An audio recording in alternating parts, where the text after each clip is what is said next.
Shalom, puji Tuhan, selamat malam. Tuhan Yesus memberkati kita. Nah saudara, hari ini hari ke-7 di mana kita mencari supaya Roh Kudus memenuhi kita. Saudara, Roh Kudus itu harus memenuhi kehidupan saya dan saudara. Sebab kalau tidak, saudara, seringkali perkataan kita tidaklah menjadi berkat, tidak membawa damai. Tetapi seringkali perkataan kita menjadi pedang yang terhunus, bukan pedang bermata dua. Sore hari ini, Bapak Ibu yang dikasihi oleh Tuhan, saya ingin membahas tentang pedang yang terhunus. Nah, saudaraku yang dikasihi, sangat menyakitkan kalau kita mempelajari. Tetapi saudara, kita mempelajari ini supaya kehidupan kita jadikan menjadi pedang yang bermata dua, bukan pedang yang terhunus. Puji Tuhan. Tapi sebelumnya mari kita berdoa. Bapa di dalam sorga, Bapa di dalam nama Yesus, pada kesempatan sore hari ini kami mau merenungkan firman-Mu, kami rindu, kami dikuatkan, kami diberkati. Sebab itu berfirmanlah Engkau, biarlah perkataan-perkataan kami berasal dari Roh Kudus dan Roh Kudus mengurapi kami, supaya kami boleh alami pengalaman peristiwa di loteng Yerusalem. Bagi mereka yang mendengarkannya, mereka rindu dilawat dan dijamah. Bahkan bukan hanya dalam kerinduan, tetapi mereka dipenuhkan oleh Roh Kudus. Hamba berdoa di dalam nama Yesus, dan hamba memberitakan Injil kerajaan-Mu. Haleluya. Amin. Nah, saudaraku yang dikasihi oleh Tuhan, di dalam Mazmur 55 ayatnya yang ke-22, Mazmur 55 ayatnya yang ke-22. Saya bacakan firman Allah. Mulutnya lebih licin dari mentega, tetapi ia berniat menyerang. Perkataannya lebih lembut dari minyak, tetapi semuanya itu adalah pedang terhunus. Nah, saudaraku yang dikasihi oleh Tuhan, dikatakan pedang yang terhunus. Saudara, itu bukanlah sebuah pedang seperti kita pakai ketika berperang, tetapi ini adalah sebuah kiasan dari firman Allah yang disampaikan oleh Daud. Daud itu, saudara, dia berdoa kepada Tuhan. Dia sedang meminta tolong kepada Tuhan. Sebab Daud berkata, kalau musuhku, saudara, yang mencela aku, maka aku masih dapat menanggungnya. Kalau pembeciku membesarkan aku masih dapat menyembunyikan diri. Tetapi saudaraku, Daud harus menghadapi orang-orang yang terdekat dengan dia. Orang-orang yang ada di sekitarnya. Saudara, ternyata mereka adalah musuh. Mereka adalah bagaikan pedang yang terhunus. Kata-kata mereka, perkataan mereka. Nah, saudara, Alkitab berkata firman Allah itu seperti pedang bermata dua. Dia tajam, dia menusuk amat dalam. Dia punya kekuatan, saudara. Nah, biarlah kehidupan kita itu seperti pedang yang bermata dua. Seperti firman Allah yang dapat memisahkan, sehingga kita mempunyai pertimbangan di dalam kita mengambil keputusan. Ketika kita bertindak, kita memutuskan, kita bertindak sesuai dengan kehendak Tuhan. Nah, saudara, itulah orang-orang yang dipenuhkan oleh Roh Kudus. Nah, sore hari ini, saudara, kenapa saya rindu kita dipenuhkan oleh Roh Kudus? Supaya perkataan kita itu bukan menjadi pedang yang terhunus. Saudaraku di dalam Tuhan, dikatakan dalam firman Tuhan, mulut yang licin.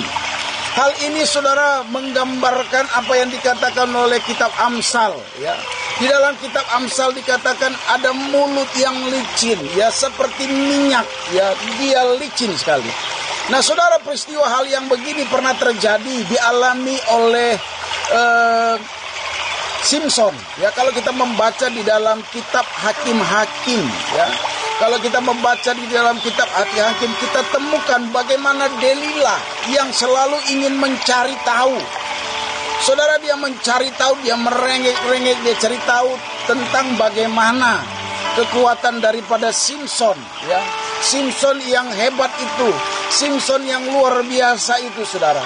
Kita bisa menemukan itu di beberapa pasal, dicatat. Tetapi saudara, kehidupan Delila sebagai orang yang terdekat dengan Simson, dia hanya mencari tahu, menyelidiki, sehingga dengan mulutnya yang licin, saudara, seringkali Simson itu terpesona, lalu memberitahukan bagaimana dia bisa kuat, bagaimana dia dianggap sebagai nasir Allah. Nah, saudaraku yang dikasihi oleh Tuhan, seringkali kehidupan kita di sekeliling kita, gereja Tuhan, diperhadapkan adanya Delila yang ingin mencari tahu, ya, yang kita anggap itu sebagai teman. Tetapi setelah kita bercerita, kita menyaksikan bagaimana Tuhan, tetapi saudara itu diputar balikkan, bahkan diperjualbelikan. Nah saudara yang dikasihi oleh Tuhan, dikatakan mulut yang licin, ya, perkataan-perkataan yang licin, saudara. Hal ini juga mengingatkan saya dan saudara, ya, peristiwa tentang di mana saudaraku yang dikasihi oleh Tuhan, kalau kita belajar bagaimana Yusuf, ya, Yusuf ada di rumah Potifar, ya. Saudara, Yusuf harus diperhadapkan dengan istrinya Potifar. Nah, saudara, pada waktu itu Yusuf adalah bahagian dari keluarga Potifar. Dia dipercaya. Tetapi kita bisa melihat di dalam kitab Kejadian, saudara. Di dalam kitab Kejadian pasalnya yang ke-39. Di sana kita melihat bagaimana Potifar itu merayu, merengek-rengek, ya. Dan itu adalah orang-orang yang terdekat, ya. Merupakan orang terdekat daripada Yusuf, karena Yusuf ada tinggal di rumah itu, saudara, ya. Tetapi saudara, kita lihat bagaimana, ya, kita menemukan akhirnya Potifar marah. Kita baca saudara dari ayatnya yang ke-16, 17. Perkataan itu jugalah yang diceritakan perempuan itu kepada Potifar. Katanya, hamba orang Ibrani yang kau bawa kemari itu datang kepadaku dan mempermainkan aku.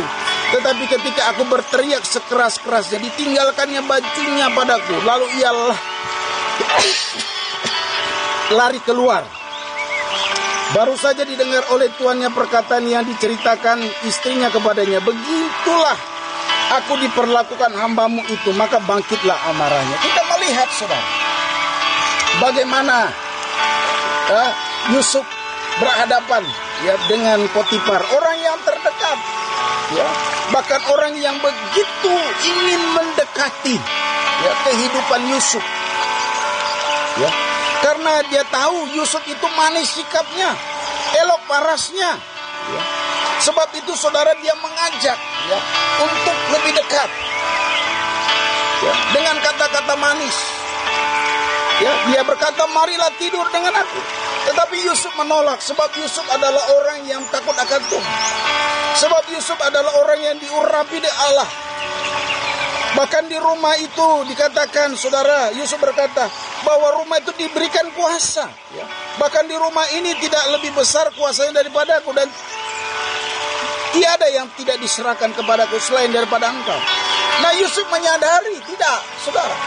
Tetapi saudaraku yang dikasihi oleh Tuhan, ketika kita dengan orang-orang terdekat di sekitar kita, kita berani berkata keras, kita berani berkata kebenaran. Seringkali saudara, yang terjadi, ya, kita akan berhadapan dengan perkataan-perkataan mereka yang tidak lagi diurapi oleh Roh Kudus. Kita harus diperhadapkan dengan perkataan-perkataan orang-orang yang tidak bertindak sesuai dengan Roh Kudus mau. Nah, sebab itu saudara, ya, sore hari ini kita membahas kembali tentang kekhawatiran. Nah, saudaraku, dikatakan kepada kita oleh Mazmur, ya, di dalam ayatnya yang ke-24, tetapi engkau ya Allah, ya, dikatakan di situ, kepadamu kuserahkan kekhawatiranku, serahkanlah khawatirmu kepada Tuhan, maka ia akan memelihara engkau, tidak untuk selama-lamanya dibiarkan orang benar itu goyah. Nah, saudaraku yang dikasihi oleh Tuhan, yang menggoyahkan orang yang benar adalah pedang yang terhunus. Di mana pedang yang terhunus itu adalah kalimat-kalimat yang menyerang dari orang-orang di sekitar kita, dari orang-orang yang tidak dilawat oleh Roh Kudus. Ketika kita berani menyatakan kebenaran, sama seperti Yusuf, dia berani menyatakan kebenaran karena dia menolak untuk diajak lebih dekat, tetapi itu menjerumuskan dia dalam dosa. Begitu juga dengan Daud, saudara, ya. Dia berhadapan dengan orang-orang yang makan sehidangan dengan dia, yang mengangkat tumit. Nah, kemarin kita belajar, ya, tentang kekhawatiran. Kemarin kita belajar dari Injil. Injil berkata bahwa hidup itu lebih penting. Tubuh itu lebih penting. Hidup itu berbicara ketulusan. Bagaimana Abimelek, saudara, punya ketulusan.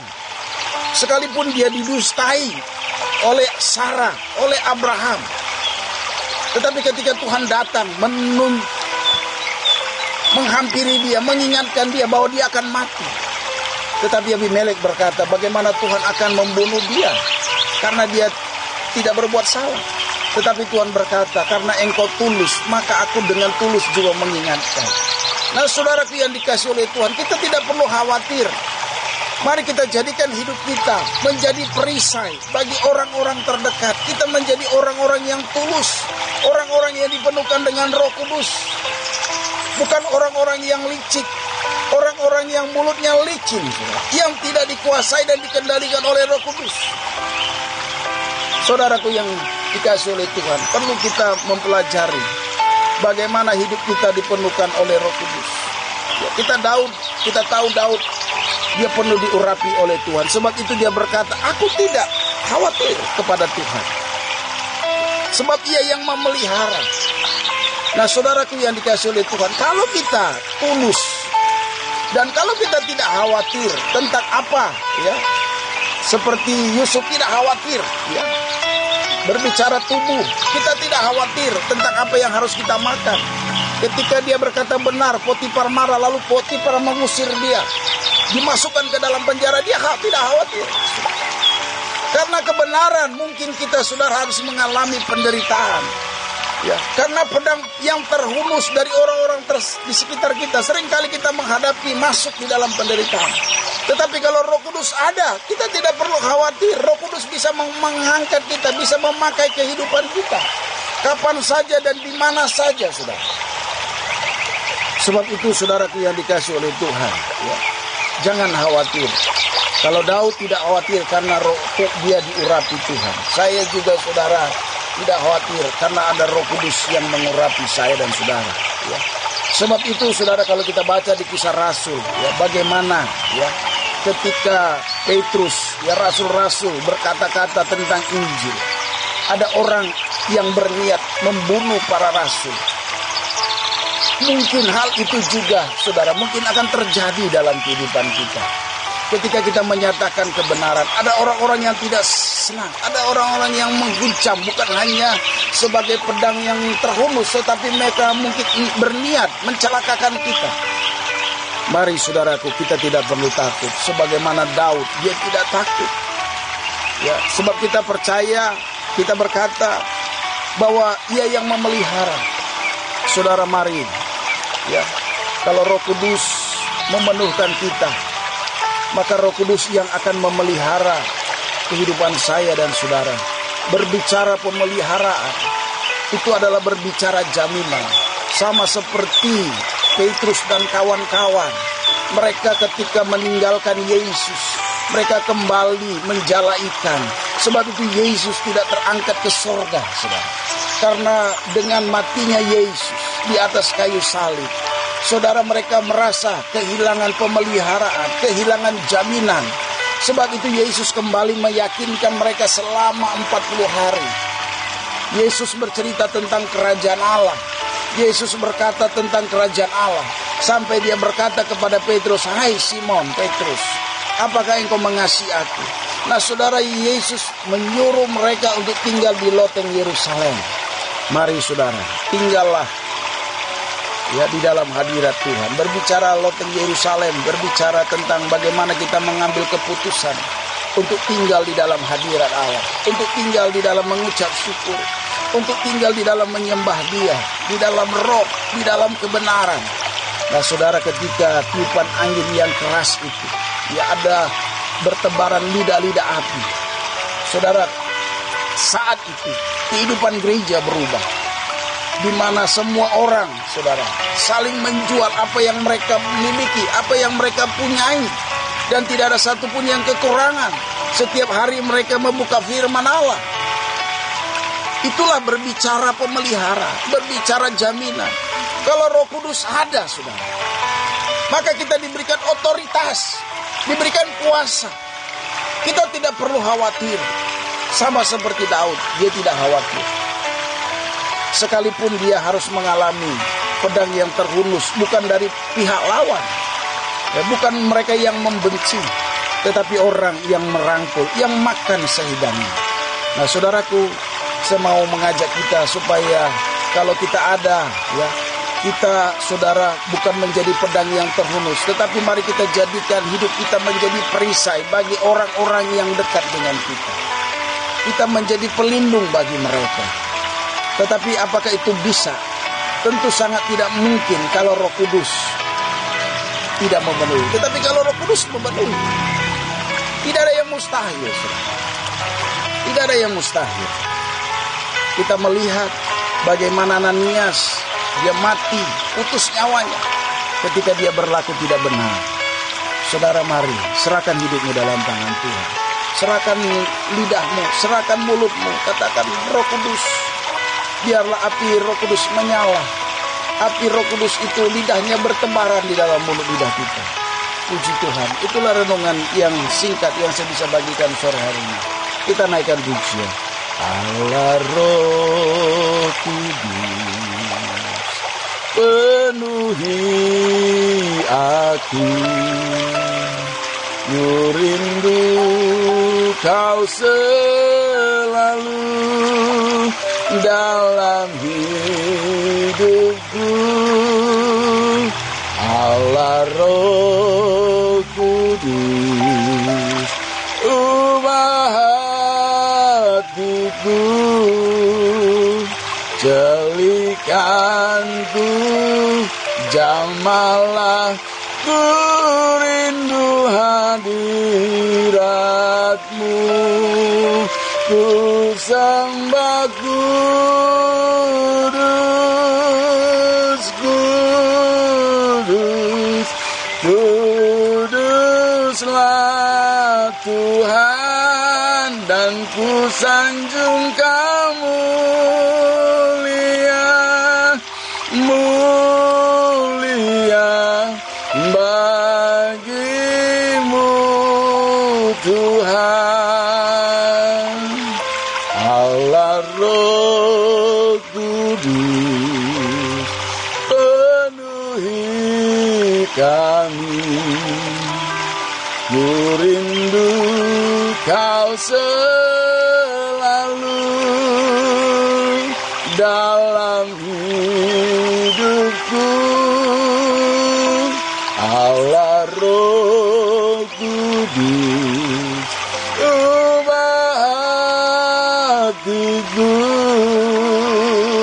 jadikanku jamalah, ku rindu hadiratmu, ku sembah kudus, kudus, kuduslah Tuhan, dan ku sanjung Kau mulia, mulia bagimu Tuhan. Ku sembah kudus, kudus, kuduslah Tuhan, dan ku sanjung Kau mulia, mulia bagimu Tuhan, bagimu Tuhan, bagimu Tuhan. Haleluya, Yesus, haleluya, Yesus, haleluya. Ku sembah Engkau Tuhan Yesus, haleluya. Roh Kudus penuhi kami, haleluya. Ku Engkau Tuhan Yesus. Ku tinggikan nama-Mu. Kami tidak takut Tuhan, sebab kepadamu kami percaya, sebab kepadamu kami menyembah. Engkaulah yang memelihara kami, Roh Kuduslah yang memenuhi kehidupan kami.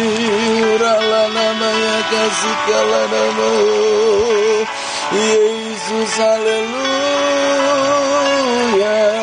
Ku sembah kudus, kudus, kuduslah Tuhan, dan ku sanjung Kau mulia, mulia bagi-Mu Tuhan. Bapa di dalam surga, Bapa di dalam nama Yesus, kami percaya Allah Roh Kudus adalah menjadi bagian di dalam kehidupan kami, adalah sesuatu yang senantiasa kami rindukan, memenuhi kami, memenuhi mereka yang rindu mendekat kepada Tuhan, yang rindu senantiasa mengalami pemulihan, yang rindu kehidupan mereka menjadi orang yang dapat menjadi berkat bagi banyak orang. Bukan hanya di dalam perbuatan, tetapi di dalam perkataan. Biarlah kehidupan kami bukan seperti pedang yang terhunus, tetapi kehidupan kami senantiasa seperti pedang yang bermata dua, sehingga kekuatan Allah ada di dalam kehidupan kami, sehingga kalau kami bertindak, senantiasa kami mempertimbangkan, dan kami akan mengutamakan kehendak Tuhan di dalamnya. Terlebih di dalam kami berkata-kata, biarlah kata-kata kami boleh membawa damai sejahtera, menjadi perisai bagi orang-orang yang terdekat, bukan menjadi pedang yang terhunus. Sebab itu Tuhan, hamba berdoa buat mereka yang dengar dan menonton, Tuhan biarlah mereka juga dilawat oleh kuasa Roh Kudus. Kami berdoa dalam nama Yesus. Bahkan kami berdoa juga pada kesempatan ini, kembali kami menyerahkan bangsa kami, negara kami, pemerintahan kami ke dalam tangan-Mu. Mari Tuhan, Engkau menolong Bapak Presiden Jokowi, Wakil Presiden Bapak Amin, saudara. Kami berdoa juga buat para menteri, jajarannya. Bahkan kami berdoa para legislatif, Tuhan, yudikatif. Kami berdoa buat aparat TNI Polri. Kami berdoa juga Tuhan Yesus, senantiasa buat gubernur, bupati, wali kota, kepala desa, RT, RW, camat, bahkan senantiasa mereka yang terlibat di dalam negara ini, yang mengambil keputusan di seluruh Indonesia yang tersebar luas ini. Tuhan, kami berdoa supaya gereja-gereja boleh menjadi mitra, supaya lewat gereja senantiasa bangsa ini boleh dilawat oleh pekerjaan Roh Kudus, sehingga perkataan-perkataan yang ada bukan menjadi senantiasa pedang yang terhunus, tetapi menjadi perkataan-perkataan menjadi perisai bagi rakyatnya. Kami berdoa di dalam nama Yesus. Mari Tuhan perlengkapi gereja-Mu, mari perlengkapi hamba-hamba-Mu, biarlah mereka senantiasa tidak melupakan peristiwa loteng Yerusalem, di mana mereka tinggal, di mana mereka menunggu, lihat di dalam hadirat Allah, di dalam penyembahan, di dalam roh dan kebenaran. Kami berdoa dalam nama Yesus. Terima kasih Bapa, segala puji, hormat, kemuliaan bagi nama-Mu. Inilah kerinduan kami. Kami percaya Tuhan menolong kami. Haleluya. Amin.